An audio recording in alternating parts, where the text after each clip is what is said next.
কিয়ামতের আগে যে মালহামার যুদ্ধ হবে, তখন রাসূল সাল্লাল্লাহু আলাইহি ওয়াসাল্লাম বলেছেন মালহামার যুদ্ধের সময় মুসলমানদের ফুস্তাদ বা তাবু হবে, শিবির হবে এই ফিলিস্তিনের দামেস্কের পাশে আল গৌতা নামে এক জায়গা আছে, ওই গৌতাতে। এবং ঈসা আলাইহিস সালাম এসে যে দাজ্জালকে হত্যা করবেন সেটা ওই শামে। ফিলিস্তিনের বাবুল লুদ এখনো একটা জায়গা আছে, ওই জায়গাটার নাম এখনো বাবুল লুদ, ওখানে তিনি দাজ্জালকে হত্যা করবেন। এবং সেখানে একটা সাদা মিনারা আছে, ফেরেশতার পাখায় ভর করে ঈসা আলাইহিস সালাম তখন সেখানে নেমে আসবেন। ওই ফিলিস্তিনের ওই শাম দেশের ওই মিনারার পাশে তিনি এসে পৃথিবীতে তিনি নজুল করবেন, নজুল ঈসা আলাইহিস সালাম। যেখানকার বেথলেহেমে ঈসা আলাইহিস সালাম, জেসাস ক্রাইস্ট তিনি জন্মগ্রহণ করেছেন, ঈসা আলাইহিস সালামের জন্মস্থান। তাহলে 3 জাইতুনের শপথের মাধ্যমে মূলত আল্লাহ তাআলা ঈসা আলাইহিস সালামের জন্মস্থানের শপথ করেছেন, কারণ সেখান থেকে ওহী বিচ্ছুরিত হয়েছে, ওনার কাছে ইনজিল নাজিল হয়েছে।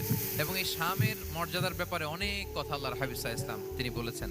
আল্লাহ রাসূল সাল্লাল্লাহু আলাইহি ওয়াসাল্লাম যখন মেরাজে যান, তখন মক্কা থেকে এই শাম দেশে ফিলিস্তিনের বাইতুল মাকদাসে রাসূল সাল্লাল্লাহু আলাইহি ওয়াসাল্লামকে নিয়ে যাওয়া হয়েছে।